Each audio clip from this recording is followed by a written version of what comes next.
అనేక సంవత్సరాలుగా చట్టాన్ని చుట్టంగా మార్చుకొని ప్రభుత్వపరమైన భూముల్ని ఆక్రమించుకున్నటువంటి రియల్ ఎస్టేట్ మాఫియా లేదా పెద్దల అండదండలతో ఎవరైతే ఈ భూములు కబ్జా పెట్టిందో అలాంటి భూములన్నీ కూడా పేదల పరమైతే ప్రభుత్వ పరమైతే అని చెప్పి భావించిన హైడ్రా వచ్చినాడు. హైడ్రా చెరువులను కాపాడుతుందని, హైడ్రా నాలని కాపాడుతుందని, హైడ్రా పేదవాళ్ళకు అండగా ఉంటుందని చెప్పి భావించడం. కానీ అతి తక్కువ కాలంలోనే హైడ్రా చెరువులలో కట్టుకున్న పెద్దల జోలికి పోలేదు, హైడ్రా భూ మాఫియా జోలికి పోలేదు. హైడ్రా 30 ఏళ్ల క్రితం 40 ఏళ్ల క్రితం ఏ బస్తీలనైతే నిర్మాణం చేసుకున్నారో బస్తీలలో నివసించే ప్రజలకి నోటీసులు ఇవ్వడం, ఈ బస్తీలు ప్రభుత్వ స్థలంలో ఉన్నాయి, ఈ బస్తీలు చెరువు శిఖంలో ఉన్నాయని చెప్పి కూలగొట్టే ప్రయత్నం చేశాను. నేను మల్కాయిరి పార్లమెంట్ సభ్యుడిగా ఈ ఫీల్డ్ మీద తిరుగుతున్నప్పుడు అనేక ఉదంతాలు ఉన్నాయి. ఒక్కొక్కరు కాళ్ళ మీద పడి నా భర్త క్యాన్సర్ ఉన్నది, నాకు ఇది తప్ప ఇంకో మార్గం లేదని చెప్పి వేడుకున్నా. ఇవాళ బుచ్చమ్మనే రైతు కుక్కడపల్లిలో వాళ్ళ కాళ్ళ మీద పడి అయ్యా నాకు 3 బిడ్డలు, నాకు పట్టా భూమి నాకు కూలగొట్టదని చెప్పి వేడుకున్నా. ఆమె సూసైడ్ చేసుకున్నా. జొన్నబండ లాంటి ఒడ్డెర కాలనీలలో 3 తరాలుగా ఉంటున్నాం మేము ఇక్కడ, ఇప్పుడు వచ్చి మేము మా ఇల్లు కూలగొడుతున్నామని చెప్పి వాళ్ళు కన్నీళ్ళు కార్చినా కూడా కనికరించలే హైడ్రా. ముఖ్యమంత్రి గారి అండదండలతో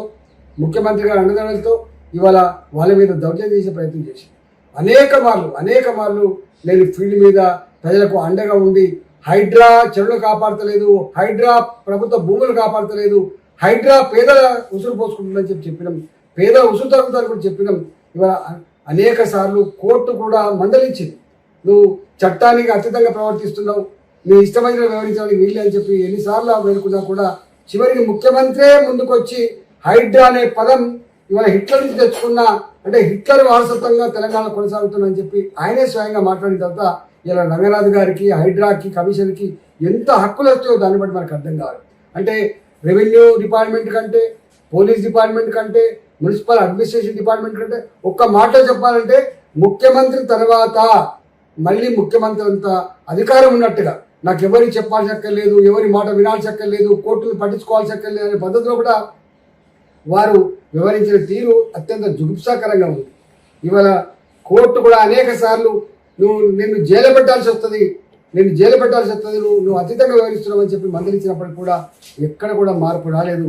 ఇవాళ 63 సార్లు కోర్టు దిక్కలకు పాల్పడినట్టుగా ఇలా మాట్లాడి రంగనాథ్ను వెంటనే తొలగించమని చెప్పి సిఎస్కి ఇవాళ కోర్టు ఆదేశించిన స్థాయికి వచ్చిందంటే ఇలా రంగనాథ్ కాదు, ఇక్కడ ప్రభుత్వానికి ఒక చెంపపెట్టులాగా ఉందని చెప్పి భావిస్తా ఉన్నాను. నేను స్వయంగా చూసిన ఇవాళ అనేక మంది పెద్దలకు నోటీసులు ఇచ్చి వాళ్ళకు ప్రభుత్వ అండదండలు ఉంటే వాళ్ళకి ఏమనకుండా కాపాడిన ఉదంతాలు అనేక ఉన్నాయి. కాబట్టి ఇవాళ చట్టం మరోసారి ఉన్నవాళ్ళ చుట్టమైంది, ఇవాళ పేదవాళ్ళకు మాత్రం ఇవాళ కన్నీళ్ళు మిగిలినాయి. ఇవాళ ఇప్పటికైనా కోర్టు ఇంటర్వ్యూని ఈ పని చేసినందుకు హర్షాన్ని వ్యక్తం చేస్తున్నా. ప్రభుత్వ అధికారులను సూచన చేస్తున్నా, ప్రభుత్వ అధికారులుగా ఐఏఎస్ ఆఫీసర్లుగా, ఐపీఎస్ ఆఫీసర్లుగా మీరు సర్వీస్ 30 సంవత్సరాలు 35 సంవత్సరాలు ఉంటాయి. రాజకీయ పార్టీలుగా ప్రభుత్వాలు 5 ఏళ్ళకి ఒకసారి మారుతూ ఉంటాయి.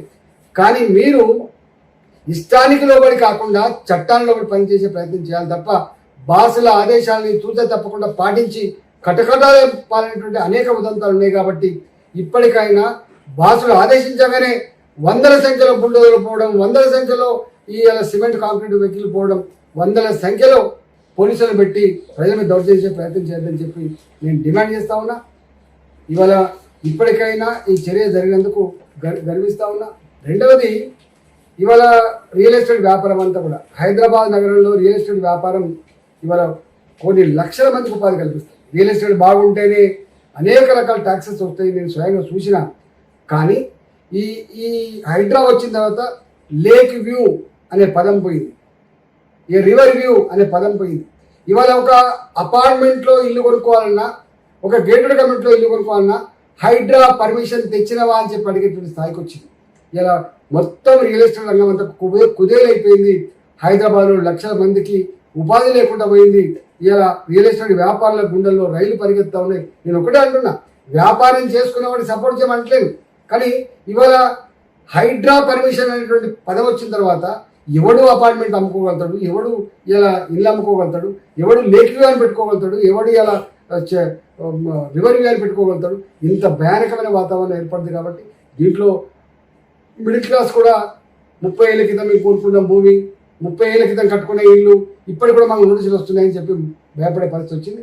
ఇవాళ ప్రభుత్వం ఇప్పటికైనా గుణపాఠం తెచ్చుకొని, ఇది రంగనాథ్కి ఇచ్చినటువంటి ఆర్డర్ కాదు, ఇది తెలంగాణ ప్రభుత్వానికి, రేవంత్ రెడ్డి సర్కార్కి ఒక చెంపపెట్టులాగా ఉండేటువంటి ఆస్కారం ఉంది. కాబట్టి ఇప్పటికైనా రేవంత్ రెడ్డి గారు ఇలా బేజాలకు పోకుండా కింద ఏం జరుగుతుందో చూడు.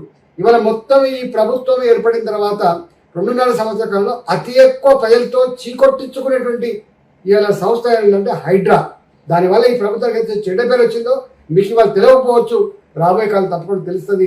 దీనికి మూల్యం రేవంత్ రెడ్డి సర్కారే చెల్లిస్తుందని చెప్పి సందర్భంగా తెలుస్తాం. పదానికి ఎవరికి అర్థం తెలియదు.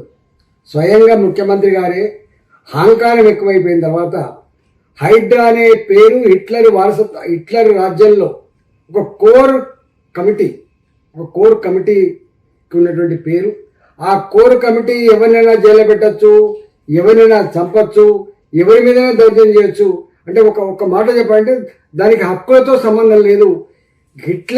హిట్లర్ కొన్ని వేల మందిని గ్యాస్ పైపులలో పంపించేటువంటి ఒక గట్లాంటి సంస్థ ఇది. ఆ సంస్థని ఈయన ఇన్స్పిరేషన్ తీసుకొని, ఈయన ఆదర్శంగా తీసుకొని ఇలా పెట్టినా అని చెప్పి తనే చెప్తున్నాడు. మనం చెప్పట్లేదు. హైడ్రా అనేటువంటి పదం ఎక్కడి నుంచి వచ్చిందో అని చెప్పి చాలా మంది అనుకున్నారు. కానీ హైడ్రా హిట్లర్ రాజ్యంలో ఇంత దుర్మార్గాలకు ఒడిగట్టిన సంస్థ అని చెప్పి మాత్రం ఏమైనా తెలియదు. ఇవాళ అదే పని ఈ రాష్ట్రంలో చేసింది. దాన్ని తప్పకుండా హిట్లర్కి ఏ గతి పట్టిందో ఇలా ఈ సర్కారు కూడా గదే గతి పడుతుందని చెప్పి తెలంగాణ ప్రజానికం శాపనాదాలు పెట్టిండ్రు. తప్పకుండా దీన్ని మూల్యం చెల్లించక తప్పదు.